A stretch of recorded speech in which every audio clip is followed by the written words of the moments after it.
సరిగ్గా 6 నెలల క్రితం సికింద్రాబాద్‌లో ఉన్న ఒక ముత్యాలమ్మ టెంపుల్‌లోకి ఒక ముస్లిం మైనారిటీకి సంబంధించిన ఒక వ్యక్తొచ్చి, అక్కడ గుడిలో మొత్తం ధ్వంసం చేయడం, అమ్మవారి విగ్రహాన్ని ధ్వంసం చేయడం మనందరం చూసాం. నిజం చెప్పాలంటే అప్పుడు కర్ఫ్యూ వాతావరణం లాంటిది ఒకటి నెలకొంది. అలాంటి టైంలో సడెన్‌గా ఎక్కడి నుంచి వచ్చిందో తెలీదు గానీ, ఒక అఘోరి నో ఒక మోడర్న్ అఘోరి ఒక మంచి కార్‌లో వచ్చి అక్కడికొచ్చి పూజలు పెర్ఫార్మ్ చేసిన తర్వాత, నేనున్నాను సనాతన ధర్మం కోసం నేను పోరాటం చేస్తానని చెప్పేసి సడెన్‌గా ప్రత్యక్షమయ్యేసరికి చాలా మందికి ఒక ఆశ్చర్యానికి గురైన పరిస్థితి నెలకొంది. అండ్ దాని తర్వాత చాలామంది నిజంగానే అఘోరి వచ్చింది. అంటే దైవాంశ సంభూతురాలు అని జెప్పేసి తనకి కాళ్ళు మొక్కడం, తనకి పూజలు జేయడం ఇలాంటివి చాలా జరిగాయి. ఈ 6 నెలల కాలంలో అక్కడ అంటే ఒక దేవతలా పూజించిన దగ్గర దగ్గర నుంచి ఇవాళ అసలు ఏం జరుగుతుంది? ఇలా గూడా జరుగుతుందా? అసలు అఘోరీలు పెళ్లి గూడా జేసుకుంటారా? అనే దాకా వచ్చింది.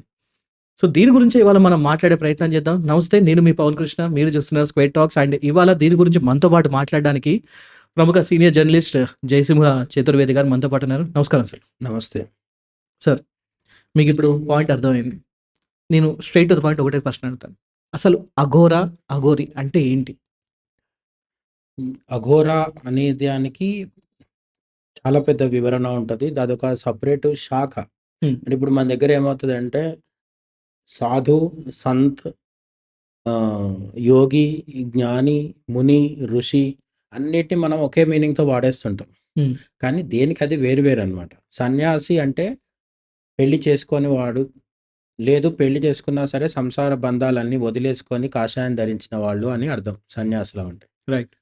సమ్యక్ న్యాసం అంటే వదిలేయడం అనమాట. అన్నిటిని వదిలేయడం. ముఖ్యంగా అగ్నిని. అంటే తాను మంట వెలిగించి వండుకొని తినడం గాని, అట్లనే అగ్ అగ్ని చేత ఏదైతే సంసారులు ఫ్యామిలీ పీపుల్ చేస్తుంటారో అవన్నిటిని వదిలేసేవాడు. అంటే తన ఆహారం కోసం గూడా ఇతరుల మీద ఆధారపడతారు. ఎవరి దగ్గరైనా భిక్ష తీసుకొని తింటారనమాట. రైట్. ఇది సన్యాసి యొక్క ఇది. అందుకే సన్యాసులు చనిపోతే అగ్నిని వదిలేసిండ్రు కదా వాళ్ళు. అందుకని వాళ్ళని దహనం చేయరు. హ్మ్. సాధారణంగా హిందువులు చనిపోతే దహనం జేయాలి.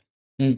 కానీ సన్యాసుల బా బ్ ష పార్థివ దేహాలు ఏవైతే ఉంటాయో, సమాధి చెందిన తర్వాత వాళ్ళ శరీరాలు, వాటిని అయితే పూడ్చిపెడతారు. లేదంటే సమాధి చేయడం జరుగుతుంది. లేదంటే కొందరు తమ కోరిక ప్రకారం సముద్రంలో నదులలో వేసేస్తే ఆ జలచరాలు ఏవైతే చేపలు అట్లాంటివన్నీ తినేస్తాయి ఆ డెడ్ బాడీ. రైట్. ఈ విధంగా అగ్ని సంస్కారం లేకుండా ఉండే వాళ్ళని సన్యాసులంటారు. హుహు. ఆ సన్యాసుల కంటే ఇంకా తీవ్రమైన సాధన చేస్తూ, తీవ్రమైన స్థితిలో ఉండే వాళ్ళని అఘోరాలంటారు. ఓకే. వీళ్ళు కూడా సన్యాసుల్లోకే భాగం. సన్యాసుల్లో భాగమే. కానీ వీళ్ళు ఏంటంటే ఒక నియమము, నిష్ఠ ఇటువంటి వాటికి కట్టుబడ్డ వాళ్ళు కాదనమాట. హుహు. అందుకే అఘోరాలు అనగానే చాలామంది ఏం చెప్తారంటే, కాశీ నగర శివార్లలో ఉంటారు వీళ్ళు. హ్మ్. వరుణ, ఆసి నదులు కలిసే దగ్గర ఉంటారు. అక్కడ కొట్టుకొచ్చే శవాలు ఏవైతే ఉంటాయో వాటిని తీసుకొని ఆ శవాల నుంచి మాంసం తింటుంటారు.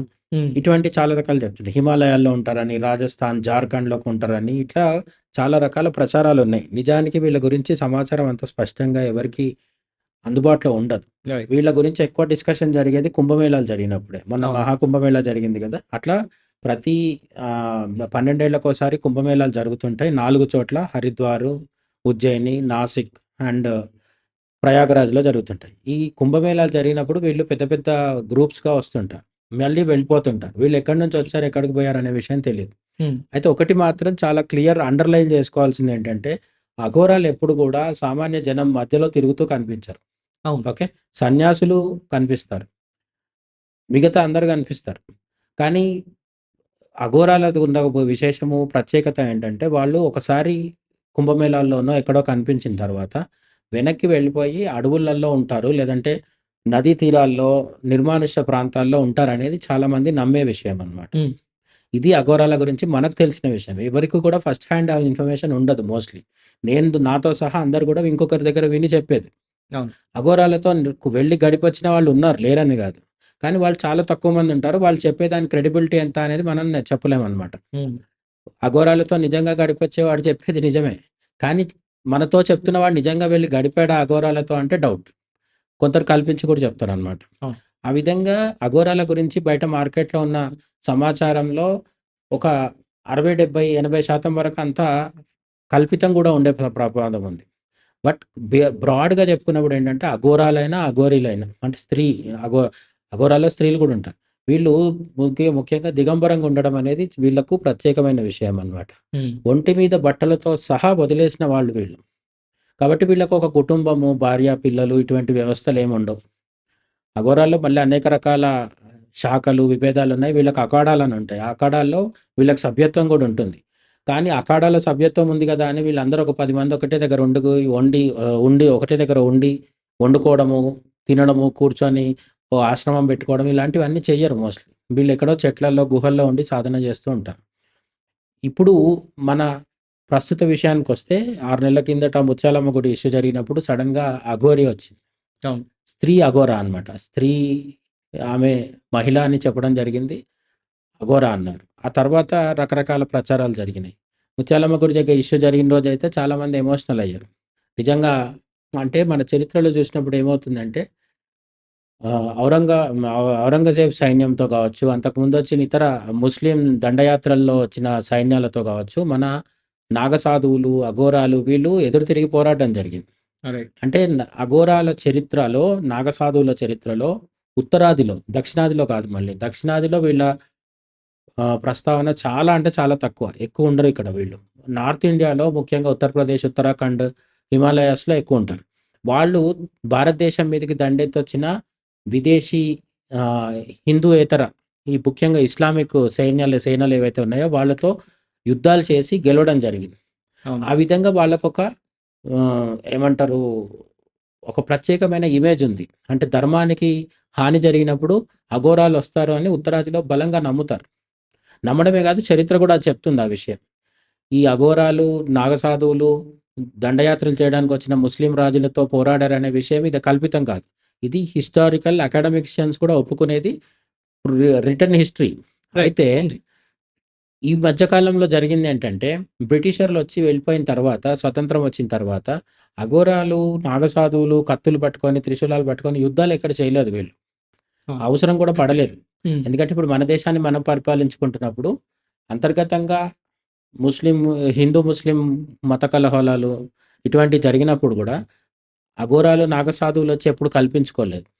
అయితే మొన్న ముత్యాలమ్మ గుడి సంఘటన జరిగినప్పుడు ఏంటంటే, సడెన్‌గా ఈ అఘోరి ప్రత్యక్షం అవ్వడము కొంత అనుమానాస్పదంగా కార్‌లో రావడము, వాళ్ళ లైఫ్ స్టైలు, ఆ మెయింటెనెన్స్ అదంతా గూడా కొంతమందికి మొదటి నుంచి అనుమానంగా ఉండేది. రైట్. కానీ కొందరు మాత్రం నమ్మిందేంటంటే యదా యదా హి ధర్మస్య అని కృష్ణుడు చెప్పాడు గదా! ధర్మగ్లాని జరిగినప్పుడు నేనొస్తాను పరిత్రాణాయ సాధూనాం వినాశాయ చ దుష్కృతాం అని ఉంది కదా గీతలో. అట్లా ఈమె ధర్మ సంస్థాపనకొచ్చిందని అనుకున్నారు అందరూ.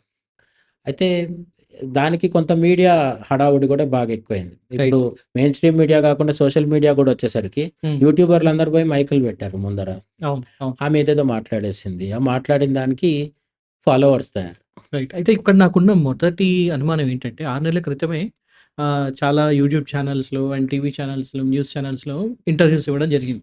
అవును. ఆబ్వియస్‌లీ అప్పుడు ట్రెండింగ్ కాబట్టి చాలామంది ఎగబడ్డారు. అవును. అయితే ఆ టైంలో ఆ పర్టిక్యులర్ అఘోరి ఏమనిందంటే, "మీరెందుకొచ్చారు ఇప్పుడు బయటికి? మరి వచ్చారు మరి వెళ్ళిపోతారా?" అంటే, "లేదు. నేను ఇక్కడే ఉండాలనుకుంటున్నాను.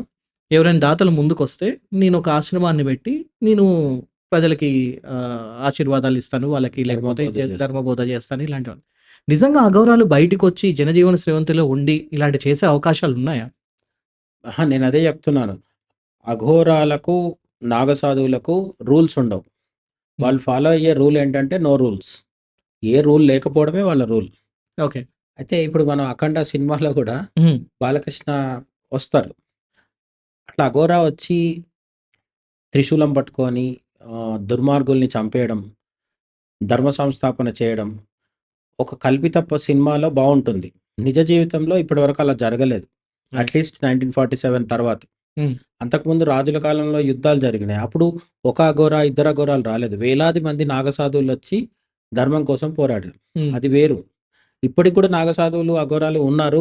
వాళ్ళు వేల సంఖ్యలో ఉంటారు. మొన్న మహాకుంభమేళాలో కూడా ఎంతమందొచ్చి స్నానాలు చేశారో మనం చూస్తున్నాం గదా! అవును. ఒక్కొక్క అఖాడా తరఫున వందలు, వేలాది మంది నాగసాధువులు కౌపీనం మాత్రమే కట్టుకున్న వాళ్ళు, దిగంబరంగా ఉన్నవాళ్ళు ఇట్లా చాలామందొచ్చారు. వీళ్ళందరూ ఉన్నమాట వాస్తవం. కానీ వాళ్ళు జనజీవనంలోకొచ్చేసి, ప్రజల మధ్యలోకొచ్చేసి, రెసిడెన్షియల్ ఏరియాస్‌లోకొచ్చేసి, దుర్మార్గుల్ని శిక్షిస్తాము, హిందూ సమాజాన్ని కాపాడతామని ఎక్కడ ఇంతవరకు చేయలేదు. హడావుడి చేయలేదు. ఇప్పుడు ఈ మనం మాట్లాడుకుంటున్న పర్టిక్యులర్ అఘోరి ఎవరైతే ఉన్నారో, ఈమె ఆర్ అతను చెప్పిందేంటి అంటే, నేను ఆశ్రమం కట్టుకొని ధర్మబోధన చేస్తానన్నారు గదా! అట్లయితే ఎవరు చెప్పలేదు. ఈమె తప్ప. అవును.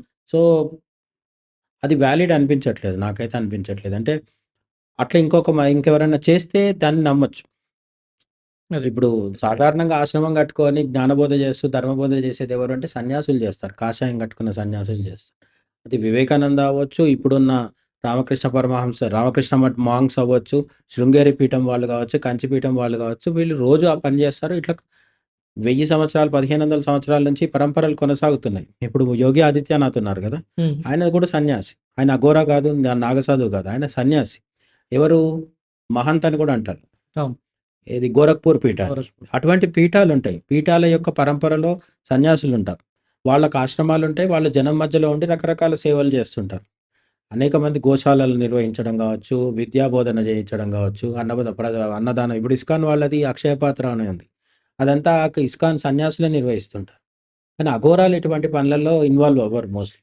అయితే ఇంకొక ప్రశ్న ఏంటంటే, ఇప్పుడు రీసెంట్‌గా జరిగిన ఈ ఇష్యూస్ గూడా సడెన్‌గా ఒక అమ్మాయిని తన దగ్గర పెట్టుకోవడం అండ్ వాళ్ళిద్దరు కలిసి ఒక లివింగ్ రిలేషన్‌లోకొచ్చేసారు. ఒకసారేమో తల్లి కూతుర్ల బంధం లాంటిదని చెప్పన్న తనే, ఆ అమ్మాయి తర్వాతొచ్చేసి లేదు మీ ఇద్దరం పెళ్లి చేసుకున్నాం. 2 సార్లు పెళ్లి చేసుకున్నాం. ఇప్పుడు మూడోసారి మీడియా సమక్షంలో జ్యోతిర్లింగంలో ఘనంగా పెళ్లి చేసుకుంటాం అని చెప్పి అంటున్నారు.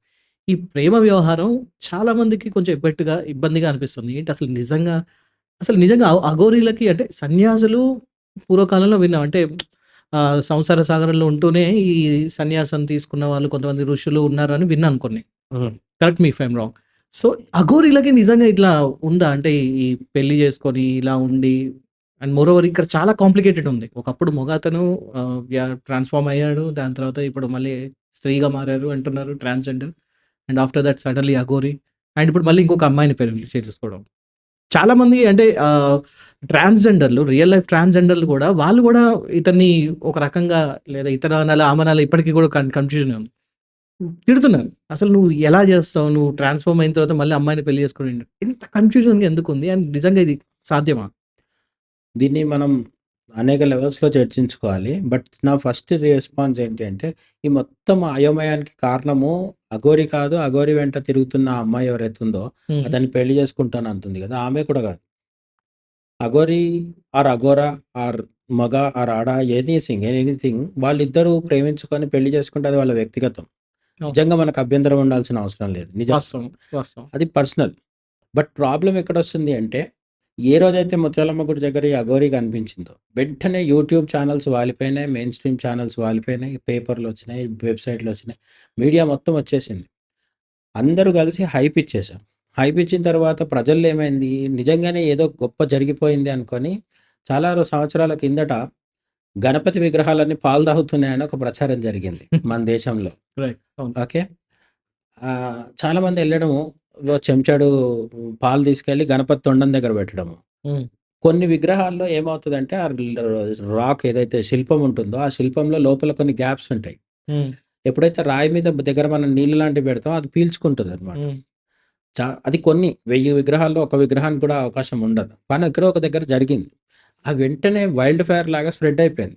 దేశంలో పాలు తీసుకెళ్ళిపోవడము, గణపతుల ముందర పెట్టడము, అది పోతుంది పోతుంది అనడము, చాలా సార్లు అది వీళ్ళు పెట్టి అటు ఇటు కదిలిస్తే కింద పోయేవన్నమాట. అవును. గణపతి తాగిన తర్వాత బయటొస్తున్నాయని గూడా పల్లి కొదమారు చెప్పిండనమాట. అవును. ఇట్లా అంతా ఒక ఫ్రెంజీ, మాస్ హిస్టీరియా లాగా వచ్చేసింది.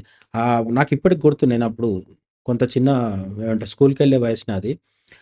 ఆ గణపతి పాలు తాగుతున్నాడన్న క్రేజొచ్చిన మొదటి రోజు ఈవినింగు పాలు దొరకలేదు మామూలు. ఇంట్లో వాడుకోవడానికి పాలు దొరకలేదు బయట. హ్మ్. జనాలందరూ వేలం వేరీగా కొని వాడేసిండ్రు. పాలన్నీ వాడేసిండనమాట. ఇటువంటివి మన దేశంలో చాలా జరుగుతుంటాయి. ఎందుకంటే మన దేశంలో భక్తి, ఆధ్యాత్మికత పెద్ద పెద్ద యోగులు, ఆదిశంకరాచార్యులు, వివేకానంద, రామకృష్ణ పరమహంస లాంటి వాళ్ళున్నారు. అట్లానే ఉన్నట్టు రమణ మహర్షి లాంటోళ్ళున్నారు. వాళ్ళలాగే కనిపిస్తూ జనాల్ని గందరగోళం పరిచే వాళ్ళు గూడా ఉన్నారు. అంటే స్వాములు, దొంగ స్వాములు ఇద్దరున్నారు. హ్మ్. ఇది ఉండడం వల్ల ఏమవుతుందంటే జనాలకి ఎవరు నిజం, ఎవరు అబద్ధం తెలియదు. జనాలు మొదట్లో అందరిని నిజమనే అనుకుంటారు. అవును. అనుకున్నా గూడా పర్లేదు. మనం పొరపాటు పడడంలో కూడా తప్పులేదు. ఒకరిని చూసి మంచివాడు అనుకుంటాం. కానీ కాకపోవచ్చు. అది కూడా తప్పులేదు. కానీ మనకు నమ్మకం కలిగింది అంటే ఇంకసలు అద్దు, అదుపు లేకుండా ఫాలో అయిపోతుంటామనమాట. ఈ అఘోరి విషయంలో కూడా జరిగిందదే. నిజంగా అఘోరి అఘోరా చేసిన గొప్ప పనులంటూ నిజంగా ఏం లేవు. అందరికి ఇంటర్వ్యూలు ఇవ్వడం జరిగింది. అంతే. ఓకే. ఆ ఇంటర్వ్యూలో కూడా చాలా వివాదాస్పద వ్యాఖ్యలు చేయడము, అవన్నీ చేయడం జరిగింది. అంటే సరే కొంచెం వల్గర్ లాంగ్వేజ్ గూడా యూజ్ చేయడం జరిగింది.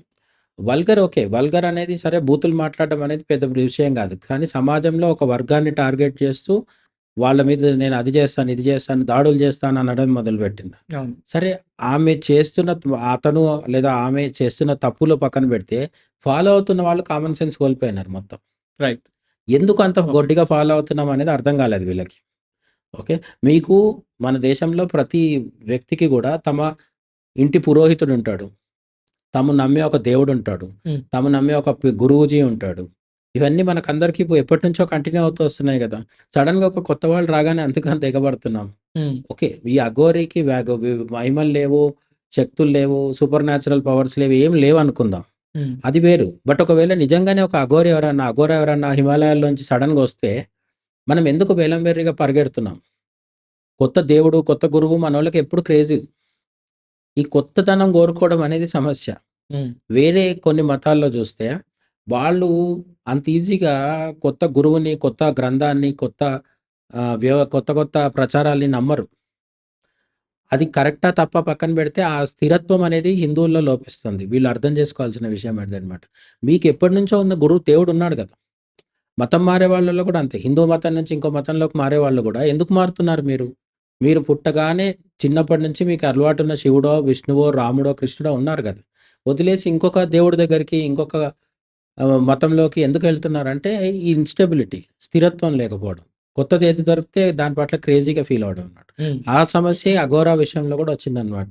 కొత్తగా రాగానే మనోళ్ళు ఇళ్ళల్లోకి పిలిపించుకోవడము, పూజలు చేయించుకోవడము, ప్రవచనాలు చేపించుకోవడము, మైకులు పెట్టి స్పీచ్‌లు ఇప్పించేయడము, ఇవన్నీ జరిగినాయి. ఇవన్నీ జరిగినప్పుడు మీరు చెప్పినట్టుగా ఆశ్రమం పెడతాను, డొనేట్ చేయండి అని అడిగే పరిస్థితి కూడా వచ్చింది. యాహ్! అడగొద్దని కాదు. అడగొద్దని కాదు. నేను చెప్పేదేంటంటే ఒక వ్యక్తి డొనేషన్స్ అడగడానికి ముందున్న హిస్టరీ అంటే బ్యాక్‌గ్రౌండ్ కూడా చూడాలి. ఇస్కాన్ వాళ్ళొచ్చి మనల్ని డొనేషన్ అడిగితే, మనకు కృష్ణ భక్తి మీద ఉండే అభిప్రాయం వేరు. ఇస్కాన్ మీద కూడా నెగెటివ్ ఒపీనియన్ ఉండొచ్చు. కానీ ఒకటి విషయం ఏంటంటే, మనం ఇచ్చే ఫండ్స్ మిస్‌యూజ్ చేసే అవకాశం చాలా అంటే చాలా తక్కువ. ఇస్కాన్‌కి ఓ రూ. 1000 ఇస్తే వాళ్ళు అన్నదానానికి వాడతారా అంటే వాడతారు. అందులో డౌట్ లేదు కదా! ఎందుకు? చాలా ప్రూవ్ చేసుకున్నారు. అనేక దేశాల్లో వరల్డ్ వైడ్‌గా వాళ్ళు అటువంటి అక్షయ పాత్ర లాంటిది నడుపుతున్నారు. మనం ఏదైనా డొనేషన్ ఇచ్చినా, ఏం చేసినా సరే అట్లా ఆలోచించుకోవాలి. హ్మ్. ఇప్పుడు చాలామంది హిందువులకేంటంటే, డబ్బులు లేనివాడేమో వేలం వెర్రిగా పోయి అక్కడ కూర్చొని భజనలు వాటిలలో పాల్గొంటాడు. డబ్బులున్న వాళ్ళు ఏం చేస్తారు? ఎవరికి పడితే వాళ్ళకి డొనేషన్స్ ఇవ్వడం మొదలుపెడతారు. హ్మ్. ఆ డొనేషన్స్ వాళ్ళు మంచిగా వాడుకుంటున్నారా లేదా అనేది తెలీదు. అది ఎవరు చూడరు. ఇందులో మళ్ళీ ఆరోపణలు చేసేవాళ్ళు కొందరు కూడా కుట్రలు పూరితంగా చేస్తారు. నేనిక్కడ అందరూ తప్పు, హిందూ గురువులు తక్కువ అని చెప్పట్లేదు. హిందూ గురూజీలలో చాలామంది ఇప్పుడు సత్యసాయి బాబా ఉన్నారు. సత్యసాయి బాబా ఒక హాస్పిటల్ పెట్టి అనేక సేవా కార్యక్రమాలు ఆయన జీవిత కాలంలో చేసిండ్రు. ఎడ్యుకేషన్ ఇన్‌స్టిట్యూట్స్ ఉన్నాయి. చేసిండ్రు. ఉన్నాయి. ఆయన కానీ గొంతులోంచి లింగం తీసిండ్రు. అదంతా మ్యాజిక్ అని చెప్పి దుష్ప్రచారం చేసేవాళ్ళే ఇప్పటికి కూడా ఉన్నారు. ఆయన లింగం తీసి ఉండొచ్చు. అది మ్యాజిక్ అవ్వచ్చు. నిజంగా మహిమ అయ్యి ఉండొచ్చు. ఏదైనా అయ్యి ఉండొచ్చు. డిబేట్. సత్యసాయిబాబా భక్తులకు ఒకలాగా అనిపించింది. ఇంకొకరికి ఇంకోలాగా అనిపించింది. కానీ ఆన్ ది హోల్ సత్యసాయిబాబా జీవితంలో ఆయన మంచి చేశాడా? చెడు చేశాడా? దాదాపు చాలా మంచే చేశాడు. మీరు అనంతపూర్‌కి పోతే అక్కడ గ్లాసెడు నీళ్ళు తాగుతున్న ప్రతివాడు సత్యసాయిబాబా పేరే చెప్పుకుంటాడు. అవును. సత్యసాయిబాబా పుట్టపర్తి హాస్పిటల్‌లో ఆపరేషన్‌లు చేయించుకొని బయటొచ్చేవాడిని అడిగితే చెప్తారు సత్యసాయిబాబా గొప్పవాడా? కాదా? అని చెప్పి. అవును. అవును. కానీ సత్యసాయిబాబా మీద నెగెటివ్ ఒపీనియన్ ఉన్నవాళ్ళు కూడా ఇప్పటికి చాలా మందున్నారు. ఈ విధంగా 2 రకాల అభిప్రాయాలు అందరి మీద ఉంటాయి. కానీ మనం స్పందించే ముందు 1, 2 సార్లు ఆలోచించుకోవాలి. రైట్. ఓకే. ఇది క్లియర్‌గా చెప్పారు. నాకిప్పుడు ఇంకొక ప్రశ్న ఏంటంటే, ఈ ఇందాక నేను అడిగినట్టు ఈ అఘోరీలకి పెళ్లి చేసుకునే అర్హత ఉంటుందా? అఘోరికి గాని, అఘోరాకి గాని. వాళ్ళు పెళ్లి అన్నీ నాకు తెలిసినంత వరకు సర్వం త్యజించి వెళ్ళిపోతారు వాళ్ళు. అవును. సో, ఇదొక కన్‌ఫ్యూజన్ చాలా మందిని ఇప్పుడు వేధిస్తుంది. అంటే బ్రాడ్‌లీ మా మాట్లాడుకున్నప్పుడు అఘోరాలకి, అఘోరీలకి భాగస్వామి ఉండడం అనేది ఎక్కడా కనిపించదు మనకి. అవును. ఓకే. వాళ్ళకు పర్టిక్యులర్‌గా సెపరేట్ శాస్త్రాలుంటాయని, వాళ్ళ గురువులు చెప్పినట్టు వాళ్ళు ఫాలో అవుతుంటారని చెప్తారు. ఈ మధ్య కుంభమేళా జరిగినప్పుడు మమతా కులకర్ణి అనే ఆమె మీద పెద్ద వివాదం జరిగింది. తెలిసే ఉండొచ్చు. అవును. ఈ మమతా కులకర్ణి ఎవరంటే 1999, 98 ఆ ప్రాంతంలో బాలీవుడ్‌లో ఒక గ్లామరస్ హీరోయిన్. అవును. చాలా రకాల ఆహ్, శృంగార పాత్రల్లో కూడా నటించింది ఆమె. నటించింది. చాలా సాంగ్స్, హాట్ సాంగ్స్‌లో కనిపించింది. సడెన్‌గా ఆమె మాయమైపోయింది. పబ్లిక్ లైఫ్‌లోంచి వెళ్ళిపోయింది. తర్వాత ఆమె అఘోరాగా మారినానని చెప్పింది. ఒక సాధువుల సంగా కనిపించింది మొత్తం అంతా ఆ! డిజైన్. కిన్నెర అఖాడా అని దాంట్లో ఆమె ఆహ్, మహంత్‌గానో లేకపోతే అంటే ఏమంటారు దాంట్లో ఒక స్థాయి గురువులు ఉంటారు కదా! అంటే ఒక మిగతా వాళ్ళకి నాయకత్వం వహించే స్థితనమాట. రైట్. ఆ స్టేజ్‌లోకి వెళ్ళిపోయింది సడెన్‌గా. హ్మ్. తర్వాత ఏమైంది? దాన్ని వ్యతిరేకించడం మొదలుపెట్టింది. ఈ కిన్నెర అఖాడా అంటే ఏంటి అంటే, అఖాడాస్ అంటే ఈ సన్యాసులకి, సాధువులకి, అట్లనే నాగ సాధువులకి, అఘోరాలకి వీళ్ళందరికి కలిపి ఒక్కొక్క గ్రూప్ అనమాట. ఇటువంటివి ఒక 10 రకాల అఖాడాస్ ఉన్నాయి. 7 ప్రధానమైనవి, 3 చిన్నవి. ఈ అఖాడాలలో ఒక అఖాడా పేరు కిన్నెర అఖాడా. ఉత్తరాదిలో కిన్నెర అఖాడా అంటే ఏంటంటే థర్డ్ జెండర్. వచ్చింది. యాహ్! మమతా కులకర్ణి యాక్చువల్‌గా స్త్రీ. ఆమేం థర్డ్ జెండర్ కాదు. బాలీవుడ్‌లో ఉన్నప్పుడు నార్మల్‌గానే హీరోయిన్‌గా హీరోలతో సినిమాలు చేసింది. హ్మ్. సీన్ కట్ చేస్తే కొంత గ్యాప్ తర్వాత మొన్న మహాకుంభమేళాలో ప్రత్యక్షమయ్యి చాలా హడావుడి చేయడం జరిగింది. మొన్న మహాకుంభమేళాలో ఫేమస్ అయింది ముగ్గురు. యాహ్! ఒకాయన ఎవరు 'ఐఐటీ బాబా', ఐఐటీ బాబా. ఇంకొక ఆమె 'మమతా కులకర్ణి', ఇంకొక పూసలమ్ముకునే ఆవిడ. మూడో ఆమె పూసలమ్ముకునే 'మోనాలిసా'. మోనాలిసా. 'మోనాలిసా', 'మమత', 'ఐఐటీ బాబా'. వీళ్ళు ముగ్గురు నిజానికి అసలు స్టాండర్డ్ హిందూ సన్యాసులు కానే కాదు. అవును. ఓకే. సారీ మన 'మోనాలిసా' అంటే ఆ అమ్మాయి Mona Lisa yeah! Normal yeah! Yeah! అవును. తర్వాత ఆమెని హీరోయిన్‌ని చేస్తాన్న డైరెక్టరు ఫ్రాడ్ కేసులో జైలుకి గూడా ఎళ్ళాడు. రైట్. అది పక్కన పెడితే ఈ 'మమతా కులకర్ణి' ఎప్పుడు అఖాడాలోకెళ్ళింది, ఎప్పుడు సన్యాసం తీసుకుంది, ఆమె ఎప్పుడు ఇదయింది ఇవన్నీ ఎవరికీ తెలీదు. కాకపోతే మీడియాలో ఆమె బాలీవుడ్ బ్యాక్‌గ్రౌండ్ నుంచి వచ్చింది కాబట్టి అవసరానికి మించి ప్రచారం ఇచ్చారు. మీడియాలో ఎప్పుడైతే ప్రచారం పెరుగుతదో సామాన్యులు కూడా అదే పనిగా మాట్లాడుకుంటారు. అవును. మొత్తానికి చివరికి ఏమైంది? కుంభమేళా అయిపోగానే మళ్ళీ 'మమతా కులకర్ణి' ఫేడ్ ఔట్ అయిపోయింది.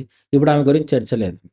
ఐఐటీ బాబా గూడా ఏంటి లైవ్ స్టూడియోలో లైవ్ గొడవ స్టూడియోలో పడ్డాడు. గొడవ పడ్డాడు. అదయింది, ఇదయింది. నిజంగా ఆయనకు ఇంటలెక్చువల్ కెపాసిటీ ఉండొచ్చు. ఏదైనా ఉండొచ్చు. అతన్ని నేనేం తప్పు పట్టట్లేదు. అతని ఫాలోవర్స్‌ని కూడా తప్పు పట్టట్లేదు. కానీ మనకు ఒకరి మీద అభిమానం ఉండడం వేరు. హడావుడి చేయడం వేరు. హ్మ్. ఓకే. ఇప్పుడు అదేదైనా సరే సినిమా హీరోల పట్ల గూడా 'అల్లు అర్జున్‌కి' చాలామంది అభిమానులుంటారు. కానీ 'పుష్ప 2' సినిమాకెళ్ళి తొక్కిసలాటలో చనిపోవడం అనేది ఒక రకంగా వెర్రితనం అవుతది. అవును. అవును. చనిపోవడం విషాదం. కానీ ఫస్ట్ డేనే అక్కడికెళ్ళి అంత ఒత్తిడి ఎందుకు లోనవ్వాలి? అది అంటే స్వతహా అది మన మన తప్పే అవుతుంది గానీ ఎవరు 'అల్లు యాహ్! అర్జున్' ఇంటికొచ్చి పిలవడు గదా! ఎవరిని. అవును. వాళ్ళు రెచ్చగొడతారు. ఎట్లాగో వాళ్ళకి వ్యాపారం కావాలి కాబట్టి పిలుస్తారు. అదే సూత్రం ఇక్కడ కూడా వర్తిస్తదనమాట. ఒక సాధువు, ఒక అఘోరా లేకపోతే ఒక నాగ సాధువు, ఒక గురూజీ ఎవరైనా మనకు నచ్చితే కొన్ని రోజులు స్టడీ చేయాలి. హ్మ్. మనం రామకృష్ణ పరమహంస వివేకానంద స్టోరీలో రామకృష్ణ పరమహంస గురువు, వివేకానంద శిష్యుడు. ఎవరెవరిని పరీక్షించాలి? వివేకానందని రామకృష్ణ పరమహంస పరీక్షించాలి. అవును. తగినవాడా కాదా అని. కానీ వివేకానందని రామకృష్ణ పరమహంసని పరీక్షిస్తాడు. ఎందుకు అంటే ఆయన అంతకుముందు వివేకానంద చాలా మందిని అడుగుతాడు. "నువ్వు దేవుడిని ప్రత్యక్షంగా చూసావా?" అంటే చూసినానని ఎవరు చెప్పలేకపోతారు. అవును. రకరకాల థియరీలు చెప్తుంటారు గానీ, నేను చూసాను దేవుడిని కళ్ళతో అని ఎవరు చెప్పలేదు. రామకృష్ణ పరమహంస మొదటిసారి చెప్తాడు. "నువ్వు దేవుడిని చూసినావా?" అంటే, "చూసినాను. నువ్వు నాకెంత క్లియర్‌గా కనిపిస్తున్నావో దేవుడు కూడా నాకు అంత ప్రత్యక్షంగా కనిపిస్తాడని" చెప్పాడు. హ్మ్. చెప్పగానే వినేసి గుడ్డిగా ఫాలో అవ్వలేదు వివేకానంద. పరీక్షించాడు. 1కి 4 సార్లు చెక్ చేసుకొని ఆయనకు నమ్మకం కలిగినాక శిష్యుడిగా మారాడు. ఒకసారి నమ్మకం కలిగితే మనం శిష్యులవ్వచ్చు. ఇక్కడ సమస్య ఏంటంటే మనం మతంని నాస్తికులకి, హేతువాదులకి ఏ గోదవ లేదు. వాళ్ళెవరు నమ్మరు కాబట్టి. నమ్మితే నమ్మేవాళ్ళు ఎవరైతే ఉంటారో మనం నమ్మడం మొదలుపెట్టడానికంటే ముందు, నమ్మిన తర్వాత ఓకే. గుడ్డిగా నమ్మాలి. నేను గూడా ఏం చెప్తున్నానంటే నమ్మడం మొదలుపెడితే ఇంకా అన్నీ వదిలేసి నమ్మేయడమే. కానీ నమ్మడానికి ముందు నువ్వు ఏం ఎట్లా పరీక్షిస్తున్నావు? ఇప్పుడు ఈ పర్టిక్యులర్ అఘోరిని తీసుకుంటే మొదట్లో నేను ధర్మ సంస్థాపనకొచ్చానని జెప్తుంది. అక్కడి నుంచి క్రమక్రమంగా గ్రాడ్యుయల్‌గా ఈ రోజు పరిస్థితి ఏంటి? పెళ్లి చేసుకుంటాం తప్పేంటి అని అడిగే పరిస్థితికొచ్చింది. అఘోరా పెళ్లి చేసుకోవచ్చా? లేదా? ఈ చర్చ శాస్త్రం గురించి తెలిసిన వాళ్ళు చెప్పగలుగుతారు. మనకున్న జనరల్ ఒపీనియన్ ఏంటంటే అఘోరాలెవరు చేసుకోరు. పెళ్లి చేసుకోరు. అంతే. ఒకవేళ శాస్త్రం ఒప్పుకుంటుంది అని ఒకవేళ ఎవరన్నా వాదించినా గూడా నేనేమంటానంటే అది వాళ్ళిద్దరి పర్సనల్ ప్రాబ్లమ్. అతనితో వెళ్ళిపోయిన అమ్మాయి గూడా మేజర్ కాబట్టి పర్సనల్ ఆమె ఇష్టం. కరెక్ట్. ఓకే. ఇప్పుడు ఇది యాక్సెప్ట్ చేద్దాం. అంటే వాళ్ళిద్దరిది పర్సనల్ ప్రాబ్లమ్. వాళ్ళిద్దరు వ్యక్తిగతంగా వాళ్ళు పెళ్లైనా చేసుకోవచ్చు. ఎలా అయినా ఉండొచ్చు. అది ఆహ్, చట్టం వారికిచ్చిన ఒక స్వేచ్ఛ. దాని గురించి ఇప్పుడు ఎవరికీ ప్రాబ్లమ్ లేదు. కానీ ఒక అఘోరా అన్న పేరు పెట్టుకొని, ఒక హైందవ కమ్యూనిటీకి సంబంధించిన వారి మనోభావాలతోని ఆడుకుంటూ, ఇప్పుడు ఒక పక్క అదే ప్రాబ్లమ్ ఎక్కడొస్తుందంటే తనను తాను ప్రొజెక్ట్ చేసుకోవడం ఏంటంటే, ఒక సనాతన ధర్మం కోసం వచ్చాను నేను ఒక అఘోరా అని చెప్తూనే, ఇలాంటి సిట్యుయేషన్స్ అంటే ఒక రకంగా చెప్పాలంటే చాలా చోట్ల దిగజారిపోయారా అన్న ఒక సిట్యుయేషన్ వచ్చింది. ఇది ఇలాంటివి జరుగుతున్నప్పుడు పబ్లిక్ మీద ఎలాంటి ఆహ్, సిట్యుయేషన్ ఉండే అవకాశం ఉంది అనేది ఒక ప్రశ్న. పబ్లిక్ మీద ఖచ్చితంగా ప్రభావం ఉంటుంది. ఎందుకంటే ఇప్పుడు వీళ్ళు మేము మతాన్ని ఉద్ధరిస్తాము, ధర్మాన్ని ఉద్ధరిస్తామని వచ్చిండ్రు. హ్మ్. వచ్చిన తర్వాత తాము చెప్పిన దానికి వ్యతిరేకంగా ప్రవర్తిస్తున్నారు. అవును. ధర్మం ఎటో పోయింది. ధర్మపత్ని ఎంటర్ అయింది ఇప్పుడు. సో, పెళ్లి చేసుకుంటాను అంటున్నాడు. ఆ! లోక కళ్యాణం గురించి వచ్చి తన కళ్యాణం చేసుకుంటాను అంటున్నారు. అవును. ఇప్పుడు ఇదన్నీ చూసిన తర్వాత ఏమవుతది నెక్స్ట్ రేపు ఇంకొకరు ఎవరైనా జెన్యూన్‌గా వస్తే వాళ్ళని నమ్మడం కుదరదు. ఎగ్జాక్ట్‌లీ. ఇట్లాంటి మోసకారుల వల్ల ఏమవుతదంటే ఇప్పటికే మన తెలుగు సినిమాల్లో గానీ, హిందీ సినిమాల్లో గానీ అసలు ఏ సినిమాలో అయినా సరే తమిళ్, మలయాళం సినిమాల్లో గూడా కాషాయం వేసుకున్నోడు విలన్ అవ్వడం ఈజీ. హ్మ్. అదే తెల్ల బట్టలేసుకున్న చర్చ్‌లో ఉండేవాళ్ళు మానవతామూర్తులు, శాంతిమూర్తులు. గడ్డం పెంచుకొని మీసాలు తీసేసిన ముస్లిం వాళ్ళు కూడా చాలామంది దేశభక్తులు, సోదరభావం ఉన్నవాళ్ళు, త్యాగాలు చేసేవాళ్ళుంటారు. వాళ్ళని విలన్‌గా చూపించడం కొంచెం కష్టము. హ్మ్. ఉంటాయి సినిమాల్లో ఎక్కడో దగ్గర వాళ్ళు విలన్‌గా చూపిస్తారు. బట్ ఎక్కువ వరకు కాషాయ వస్త్రాలేసుకొని, విభూతో నామాలో పెట్టుకున్న వాళ్ళని నెగెటివ్‌గా చూపించడం అనేది చాలా ఈజీ అయిపోయింది. ఎందుకయింది? సినిమా వాళ్ళ కుట్ర ఉంది దాంట్లో. కానీ నేనేమంటున్నానంటే సినిమా వాళ్ళకి ఆ అవకాశం వచ్చింది ఎక్కడి నుంచి? రియల్ వరల్డ్ నుంచే.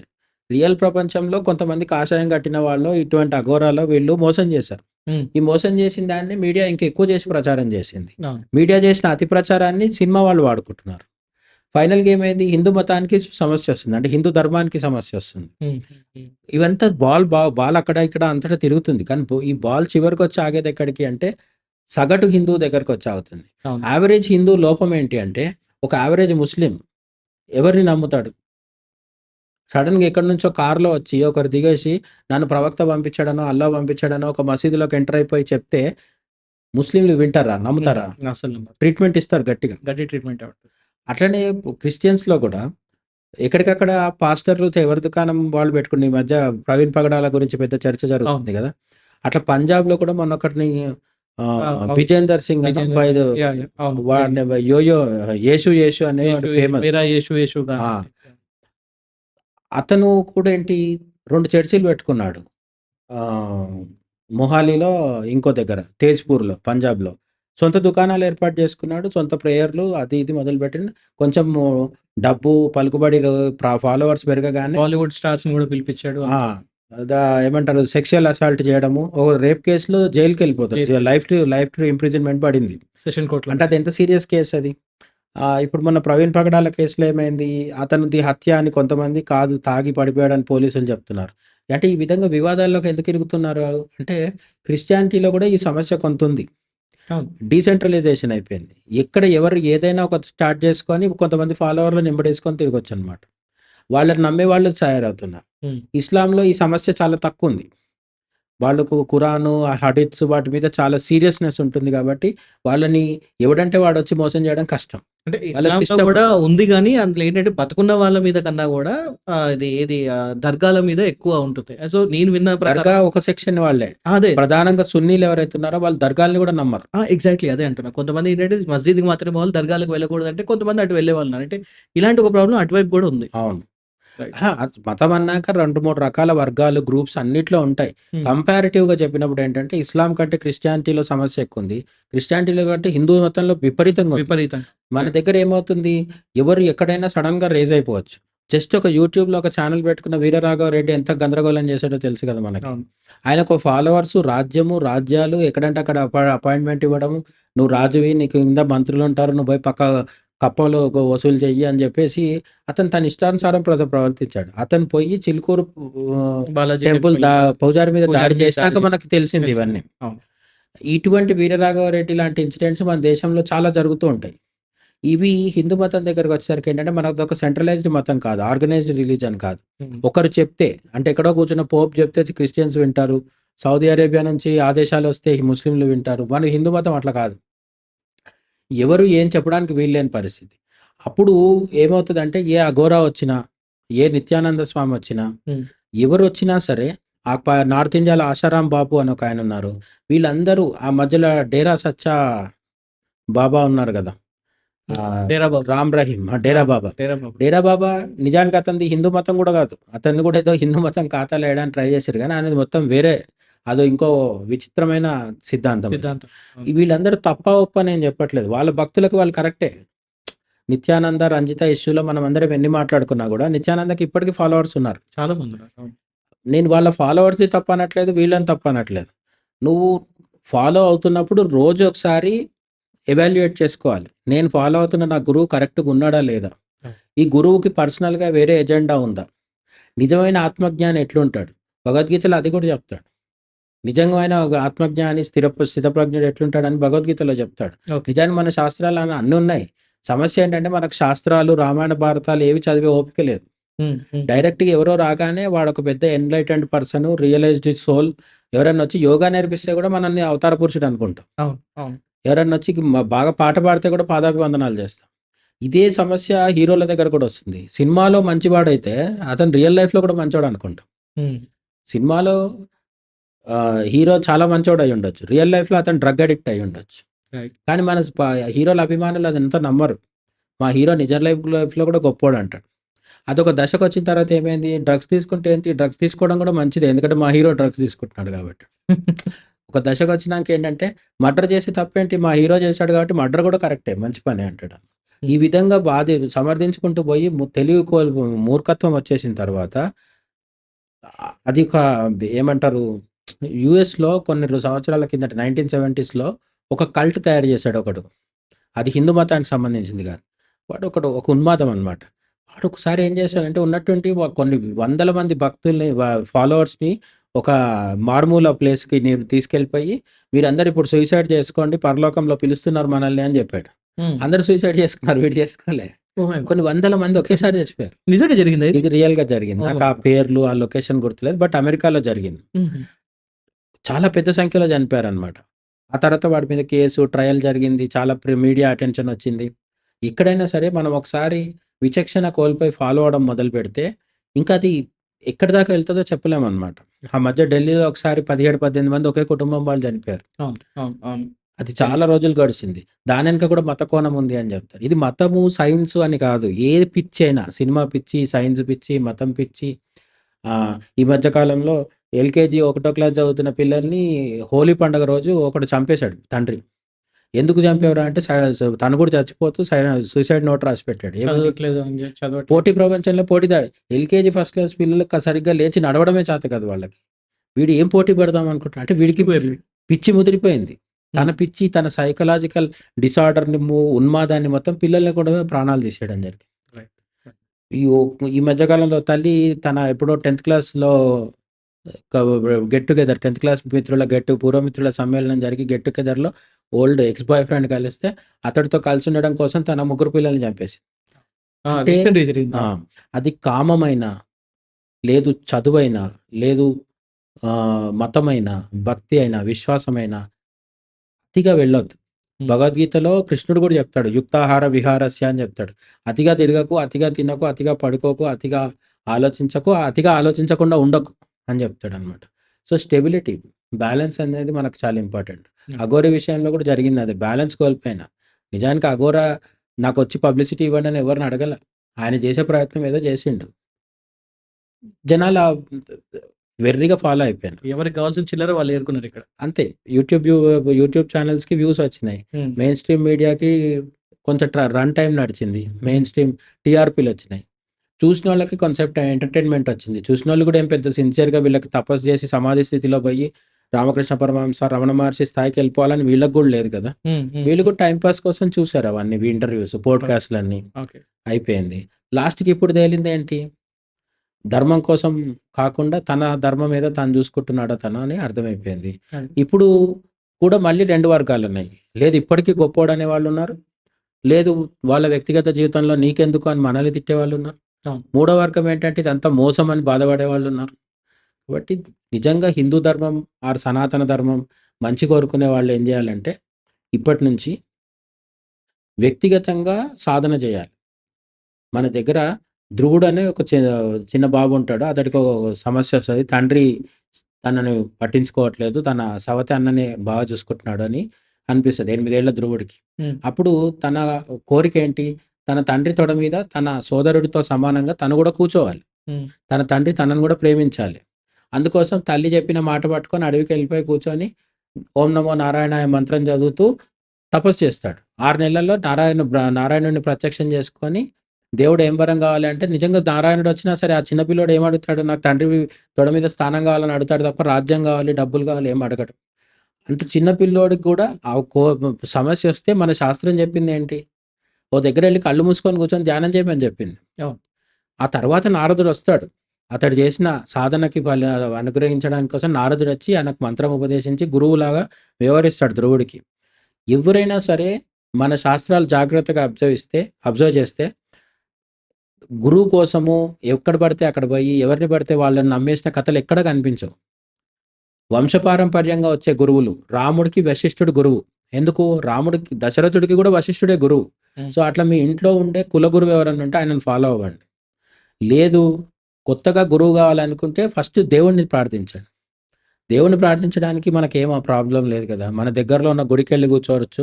లేదు మన ఇంట్లో మన రూమ్‌లో కూర్చొని ధ్యానం చేసుకోవచ్చు. హ్మ్. ధ్యానం చేసి అప్పుడు తగిన గురువుని దేవుడు పంపిస్తాడు. అట్లా రైట్. కాకుండా యూట్యూబ్‌లో వచ్చిన పోడ్‌కాస్ట్‌లు చూసి వీళ్ళే నా గురువు అనుకుంటే మళ్ళీ మోసపోవాల్సొస్తుంది. ఓకే. రైట్. So, okay. నేను ఒప్పుకుంటాను. మీరు ఇందాకన్నట్టు లోక కళ్యాణం కోసం వచ్చి ఇప్పుడు స్వకల్యాణం మీద తిరుగుతున్నారు అని ఎవరి లైఫ్ వాళ్ళున్నారు. సో, నాకేమనిపిస్తుందంటే మన చుట్టూ మోసం చేసేవాళ్ళు ఎప్పటికీ తిరుగుతూనే ఉంటారు. మోసపోవడం మన తప్పు.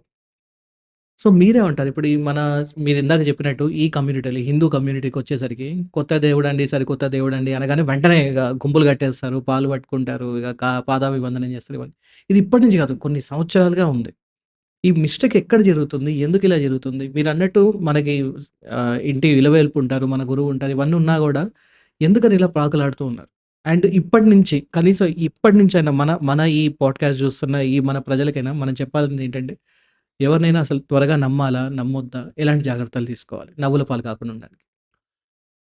ఇప్పుడు హిందువులకి, ఇతర మతాలకి ఉన్న ప్రధానమైన తేడా ఏంటంటే, ఇతర మతాల వాళ్ళు గూడా తమకేదన్నా కోరికుంటే దేవుడికి చెప్పుకుంటారు. హ్మ్.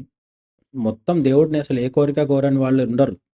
అయితే ఇతర మతాల్లో ఏంటంటే, ఒకే దేవుడు ఉండే అవకాశాలు ఎక్కువున్నాయి. హ్మ్. హిందువులకు తప్ప. ఇస్లాంలో ఒక దేవుడు ఉంటాడు. క్రిస్టియన్‌లకు ఒక దేవుడు ఉంటాడు.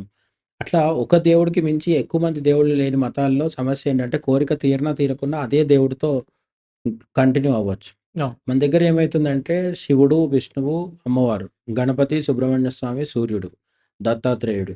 వీళ్ళు గాకుండా తర్వాత కాలంలో వచ్చిన ఇంకా కొత్త దేవుళ్ళు సంతోష్ మాత, సాయిబాబా లేకపోతే గురువులు అంటే హ్మ్. మంత్రాలయంకెళ్తే రాఘవేంద్ర స్వామి హ్మ్. వీళ్ళందరూ ఉన్నారు. వీళ్ళలో కొందరు యాక్సెప్ట్ చేస్తారు. కొందరు చెయ్యరు. వాళ్ళు కాదంటే వీళ్ళు, వీళ్ళు కాదంటే వాళ్ళు. ఇటువంటి గొడవలు శతాబ్దాలుగా మనకొస్తూనే ఉన్నాయి. రైట్. అయితే సమస్య హిందూ మతంలో బలము, బలహీనత 2 గూడా అనేకత్వం. హ్మ్. ఓకే. హిందూ మతంలో అనేక మంది దేవుళ్ళు ఉండడం అనేది బలము. బలహీనత గూడా. ఎందుకు బలము అంటే మనలో డెమోక్రసీ ఉంది. మిగతా మతాల్లో డెమోక్రటిక్ అట్మాస్ఫియర్ ఉండదు. అవును. ఓకే. ప్రశ్నించడానికి అవకాశం లేదు. అట్లనే చాయిస్ లేదు. ఇది కాదు ఇంకొకటి అనే చాయిస్ లేదు. ఓకే. ఇప్పుడు అన్నమయ్య ఉన్నారు గదా! మనం అన్నమయ్య సినిమా చూస్తే కూడా అన్నమయ్య నిజానికి మొదట్లో శివుడిని ఆరాధిస్తాడు. హ్మ్. చివరికి ఆయన తిరుమల కొండ మీద విష్ణు భక్తుడిగా మారిపోతాడు. అవును. నాస్తికుడుగున్న మంజునాథ సినిమాలో గూడా 'మంజునాథ్' మనకు సినిమాలో కూడా అవును. నాస్తికుడు ఉంటాడు. తర్వాత అతను శివభక్తుడిగా మారుతాడు. ఈ విధంగా ఇటు నుంచి అటు, అటు నుంచి ఇటు మారే అవకాశం ఉండడం అనేది మన హిందూ మతంలో ఉన్న బలము, పాజిటివ్ థింగ్. హ్మ్. అయితే ఇది బలహీనతగా ఎప్పుడు మారుతుంది అంటే, చాయిస్ ఉండడం వల్ల స్టెబిలిటీ తగ్గిపోతుంది. ఓకే. ఇప్పుడు మన దాంట్లోనే తీసుకుంటే కర్ణాటక ప్రాంతంలో వీరశైవులని ఉంటారు.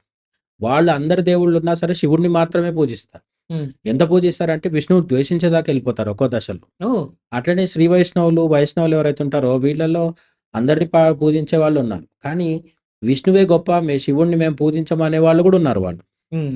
అంటే ఈ హిందూ మతంలోనే ఒకరిని పూజించి ఇంకొకరిని ద్వేషించడము, వ్యతిరేకించడం అనేది చేసేవాళ్ళు గూడా మన దాంట్లో ఉన్నారు. అవును. దాన్ని గూడా మనం సమర్థించలేం.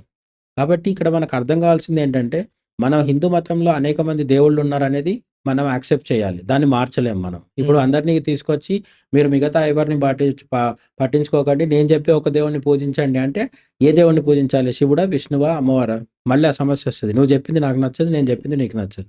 ఈ గొడవలొస్తాయి. కాబట్టి ఎక్కువ మంది దేవుళ్ళున్నారు అనేది సత్యం. దాన్ని మనం యాక్సెప్ట్ చేసి తీరాలి. రైట్. అంటే ఇప్పుడు ఎక్కువ మంది దేవుళ్ళున్నారంటే ఒక్కొక్క డిపార్ట్‌మెంట్‌కి ఒక్కొక్క దేవుడు అన్నట్టుగా అనుకోవచ్చు ఇక్కడ. అంటే డిపార్ట్‌మెంట్ ఏం కాదు. ఇప్పుడు ఫర్ శివుడు ఎగ్జాంపుల్ చెప్తున్నాను. ఇప్పుడు లక్ష్మీదేవి అంటే ఇప్పుడు నీకు ధనానికి లేకపోతే ధైర్యానికి కావాలంటే హనుమంతుడని. కానీ ఇక్కడ ఏంటంటే ఈ కొత్త బాబాలు, ఈ కొత్త అఘోరీలు వీళ్ళ గురించి నా అదే ప్రశ్న. నేను చెప్పేదేంటంటే దేవుళ్ళ దగ్గరే మనకింత కన్‌ఫ్యూజన్ ఉన్నప్పుడు, హ్మ్. ఫాలో గురువుజీల దగ్గర, అవతార పురుషుల దగ్గర, లేదంటే ఇప్పుడు 'కల్కి భగవాన్' అని ఒకాయనున్నారు. ఆయన ఫాలోవర్స్ కూడా కొందరున్నారు. అవును. లేదు బ నేను చెప్పినట్టు నిత్యానంద ఉన్నారు.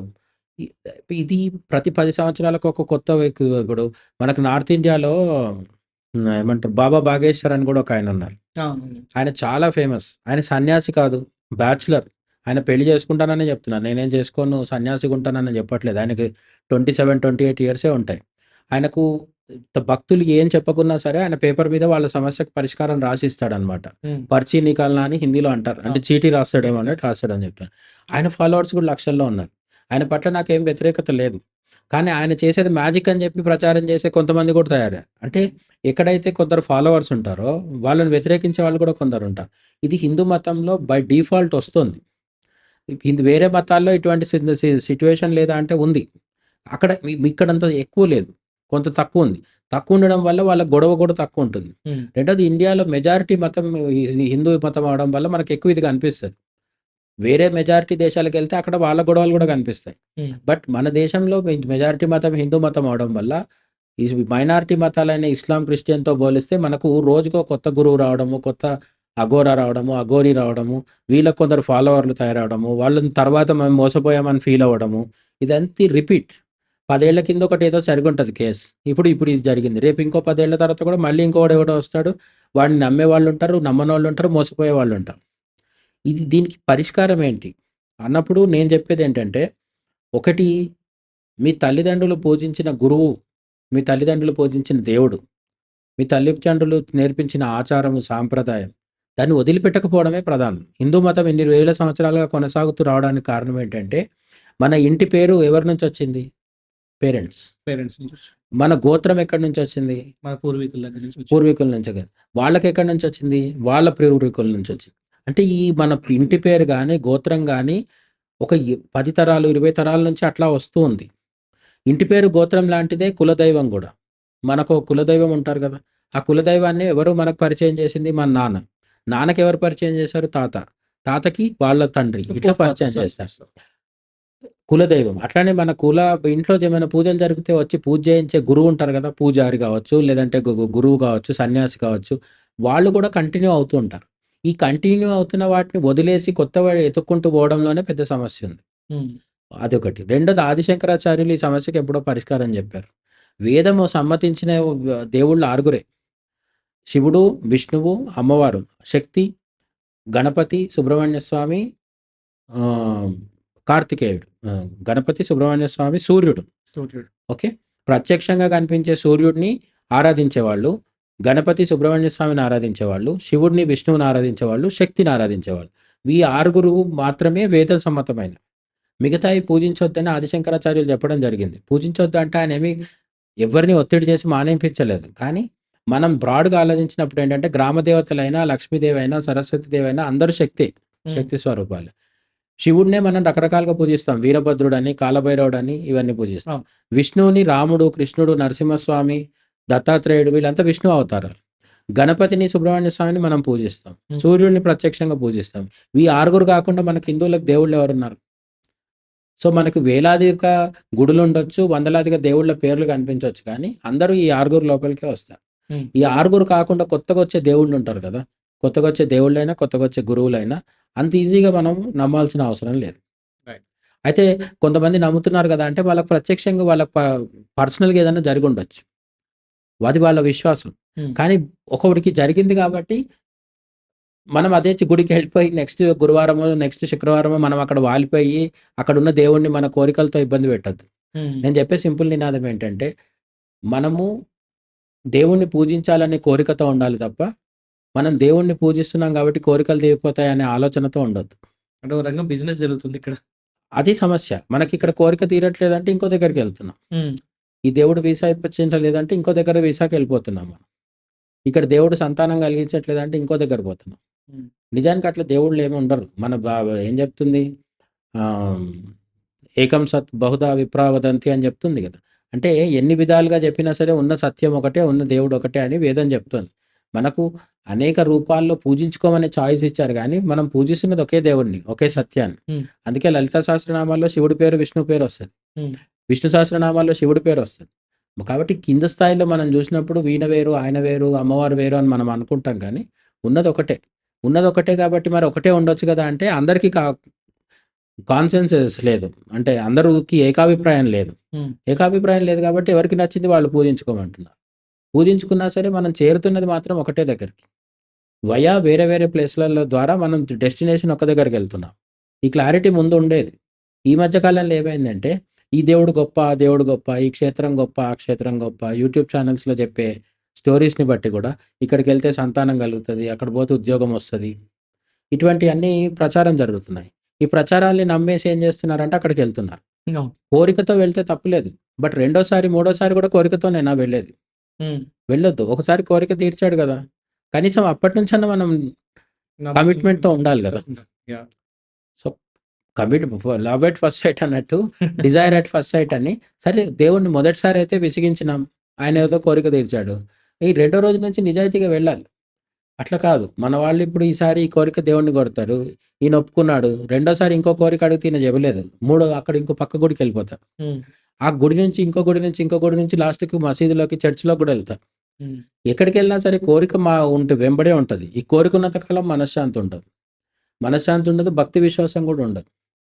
రైట్. రైట్.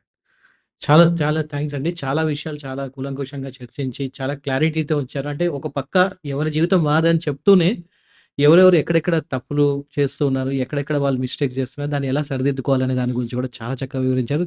మోసగించేవాడిది ఎప్పుడు గూడా తెలివే. అవును. మోసపోయేవాడిదే నేరం. మోసపోయేవాడిదే నేరం. రైట్. ఇది అబ్సల్యూట్‌లీ. సింపుల్. కరెక్ట్‌గా చెప్పారు. Thank you so much sir. Thank you. So, చూసారు గదండీ! అదనమాట సంగతి. సో, మరి ఇది ఇక్కడితోనే అయిపోయిందంటే లేదు. ఇది జస్ట్ పార్ట్ 1 మాత్రమే. అండ్ పార్ట్ 2 గూడా ఉందనమాట.